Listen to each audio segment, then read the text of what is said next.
আসসালামু আলাইকুম। বিএনপির গোপন রহস্য ফাঁস করে দিলেন মেজর আক্তার। উনি আজকে জামায়াত ইসলামীতে যোগদান করছেন।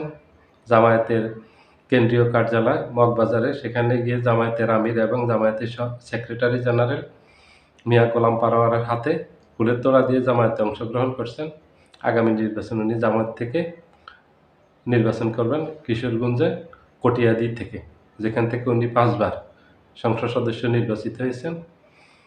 বিএনপি ওনাকে ৫ বার দল থেকে বহিষ্কার করছে। ওনাকে নিয়ে অনেক বিতর্ক আছে, কিন্তু উনি সত্যি কথাগুলি বলেন।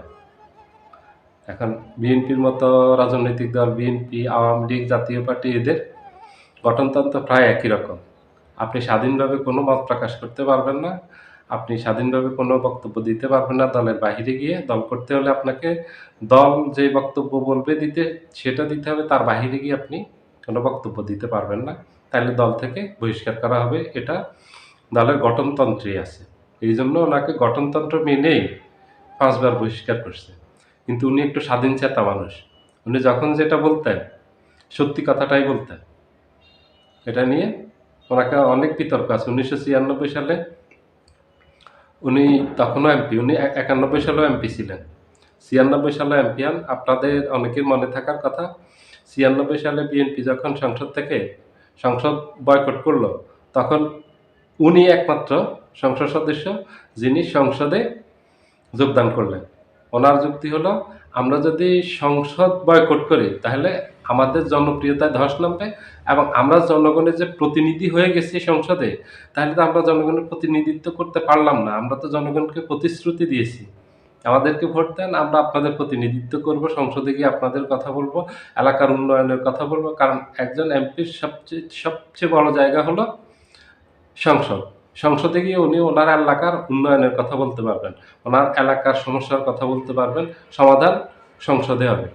এমপিদের সমস্যার সমাধান বক্তব্য জায়গাই হলো সংসদ। এই জন্য সংসদ ভবনটাই তৈরি করা হয়েছে সেখানে। এই জন্য ওনার যুক্তি এটা গেছেন, এবং ওনার যুক্তি ঠিক। ওনার পক্ষে অনেক মানুষ ছিলেন, শুধু বিএনপির নেতৃবৃন্দ ওনার পক্ষে ছিলেন না। এইভাবে ওনাকে ৫ বার করা হয়েছে। উনি ৫ বারে সত্যি কথা বলছেন, এই জন্য ওনাকে ৫ বার বহিষ্কার করা হয়েছে। উনি ৫ বারে সত্যি কথা যে বলছেন, যেটা গঠনতন্ত্রে নেই। আপনি বলতে পারবেন না দলের কোনো বক্তব্য, কোনো নেতা হয়ে আপনি বাইরে গিয়ে আপনার স্বাধীন মতামত প্রকাশ করতে পারবেন না। আপনি যদি কোনো সমস্যা থাকে, গঠনতন্ত্রে আছে, আপনি দলীয় ফোরামে বসে সেটা বক্তব্য দিতে পারেন, তার বাহিরে দিতে পারেন না। আজকে যোগদান করে উনি বিএনপির রহস্য ফাঁস করে দিলেন। বিএনপি যে গত কিছুদিন থেকে বিএনপি নেতৃবৃন্দ, বিশেষ করে তারেক রহমান, মির্জা ফখরুল ইসলাম আলমগীর, মির্জা আব্বাস, এই 4 জন, সালাউদ্দিন আহমেদ, এই 4 জন সবচেয়ে বেশি গত কিছুদিন থেকে জামায়াত ইসলামীকে আক্রমণ করে কথা বলতেছে ৭১-এর ভূমিকা নিয়ে। জামাত থেকে ৭১-এ লক্ষ লক্ষ মানুষকে হত্যা করছে, এবং ৭১-এ লক্ষ লক্ষ নারী, আমাদের মা বোনদের ইজ্জত হরণ করছে, ধর্ষণ করছে, এই অভিযোগগুলি করতেছে। উনি এই অভিযোগগুলির ব্যাপারে উনি বক্তব্য দিয়েছেন, ওনার এই বক্তব্য। এবং জামাত নাকি রাজাকারদের দল, স্বাধীনতা বিরোধীদের দল, এটা বিএনপির নেতৃবৃন্দ বক্তব্য দিয়েছেন। উনি সেটার ব্যাপারে বক্তব্য রেখেছেন। এবং জামাত যে ধর্ম ব্যবসা করে, বিএনপি অভিযোগ করতেছে বারবার, জান্নাতের, বেহেশতের টিকিট বিক্রি করে, এই অভিযোগগুলির ব্যাপারে উনি বক্তব্য দিয়েছেন। উনি সরাসরি বক্তব্য রেখেছেন জয়পুরহাটের কসাই খ্যাত আব্দুল আলীম, যে আব্দুল আলীমকে শেখ হাসিনা এই যুদ্ধ অপরাধের মামলায় অ্যারেস্ট করছেন। উনি কারাগারে মারা গেছেন, বার্ধক্যজনিত কারণে কারাগারে মারা গেছেন। উনি দীর্ঘদিন কারাগারে ছিলেন, শেখ হাসিনা জেলে রেখেছিল তাকে। ঢাকা কেন্দ্রীয় কারাগার নাকি কাশিমপুর কারাগারে ছিলেন, ওখানে মারা গেছেন পরবর্তী সময়ে। সম্ভবত ২০১৫-১৬ সালের দিকে মারা যান আব্দুল আলীম। এই আব্দুল আলীমকে বলা হতো জয়পুরহাটের কসাই। উনি রাজাকার ছিলেন, উনি একদম স্বীকৃত বড় মাপের রাজাকার ছিলেন। উনি বিএনপির নেতা ছিলেন, এবং জিয়াউর রহমানের মন্ত্রিপরিষদের সদস্য ছিলেন। উনি পূর্ণমন্ত্রী ছিলেন। জিয়াউর রহমানের মন্ত্রিপরিষদের প্রধানমন্ত্রী শাহ আজিজ, উনি অনেক বড় রাজাকার ছিলেন, স্বাধীনতা বিরোধী ছিলেন। জিয়াউর রহমানের, দুঃখিত, বেগম খালেদা জিয়া ১৯৯১ সালে সরকার গঠন করার পর যিনি প্রেসিডেন্ট হন, আব্দুর রহমান বিশ্বাস, আব্দুর রহমান বিশ্বাস অনেক বড় মাপের রাজাকার ছিলেন। চট্টগ্রামের সালাউদ্দিন কাদের চৌধুরী উনি অনেক বড় মাপের রাজাকার ছিলেন। উনি যেগুলি সত্যি এগুলি বলছেন। এখন বিএনপি যে রাজাকার রাজাকার বলতেছে জামাতকে, উনি এই জবাবগুলি দিয়েছেন যে রাজাকারদের দল তো বিএনপি। জামাত ইসলামীর এই দলে গঠন করা হয়েছে 1980 সালে। এখানে রাজাকার কোত্থেকে আসে? আর বিএনপিতে তো রাজাকার পুনর্বাসিত হয় 79 সাল থেকে শহীদ প্রেসিডেন্ট জিয়াউর রহমানের সময় থেকে ওনার মন্ত্রী পরিষদের মাধ্যমে এরা পুনর্বাসিত হয়। এরা রাজাকাররা বড় বড় একদম নাম করা রাজাকার আরো অনেক আছে সিরিয়ালে। লিস্ট বললে আমি নিজেও জানি অনেকের নাম বিএনপির রাজনীতি করতো। এটা অনেক বড় ভিডিও হিসেবে এই জন্য বলবো না। 7 জনের কথা আমিও বললাম, উনিও বললো।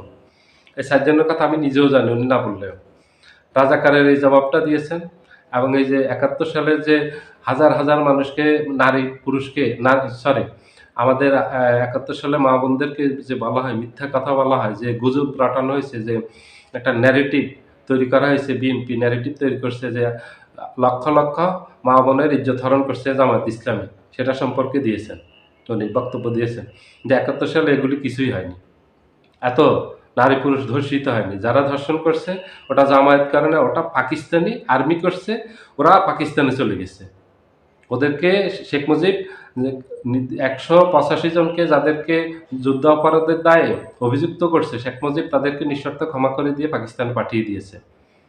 জামায়াতের বিরুদ্ধে তো 71 সালে কোনো আন্দোলন হয়নি, যুদ্ধ হয়নি, যুদ্ধ হয়েছে পাকিস্তানের বিপক্ষে। উনি সেটার একদম স্ট্রেট কাট জবাব দিয়ে দিয়েছেন। রাজাকার প্রথম পুনর্বাসিত হয় বিএনপির মাধ্যমে, জিয়াউর রহমানের হাত ধরে। তারপর উনি জবাব দিয়েছেন এই যে ধর্ষণের ব্যাপারে, কারণ উনি হলেন মুক্তিযোদ্ধা। উনি 3 নম্বর সেক্টরে মেজর এই যে বীরুত্তম শফিউল্লাহ এই নেতৃত্বে ওখানে যুদ্ধ করছেন। 3 নম্বর সেক্টরে সেক্টর কমান্ডার ছিলেন জেনারেল শফিউল্লাহ।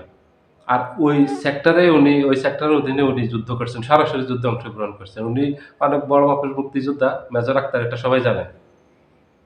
উনি একজন মুক্তিযোদ্ধা হয়ে উনি বলছেন। এখন বিএনপি কি খণ্ডন করবে যে বারবার বলতেছে জামাতে রাজাকার? এখন উনি তো জামাতে যোগদান করছেন, এখন রাজাকার বলতে পারবে বিএনপি ওনাকে? উনি তো মুক্তিযোদ্ধা। বিএনপির মুখ বন্ধ করে দিল না, বিএনপির গোপন রহস্যগুলি ফাঁস করে দিল না।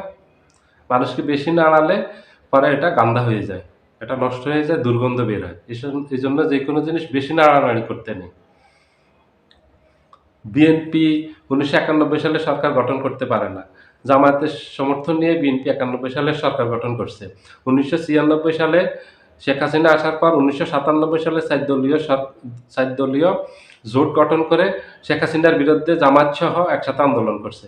2001 সালে জামায়াত সহ জোট করে ক্ষমতায় গিয়ে একসাথে ক্ষমতা গ্রহণ করছে এবং জামায়াতের 2 জন মন্ত্রী ছিল, এটা সবাই জানেন।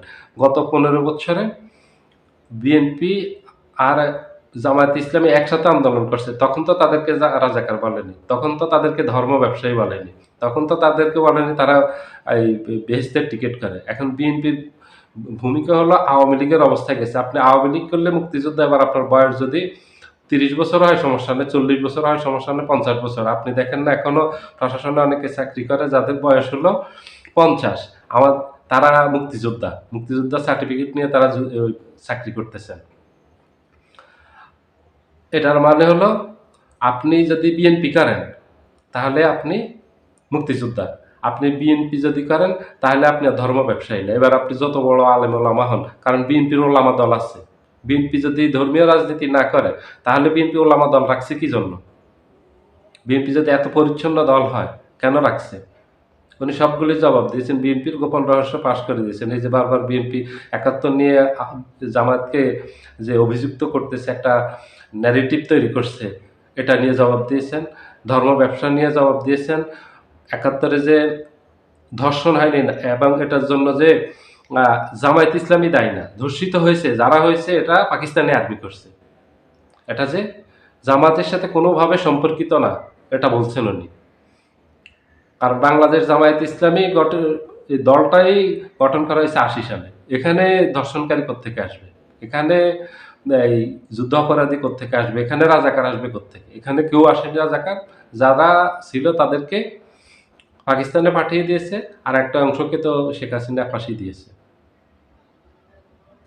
উনি একদম সমুচিত জবাবটা দিয়েছেন, সত্যি জবাবটা দিয়েছেন, এবং অনেকে সমালোচনা করতেছেন, কিন্তু অনেকে উনার প্রশংসাও করতেছেন সত্যি কথা বলার জন্য। সবাই ভালো থাকবেন। আল্লাহ হাফেজ।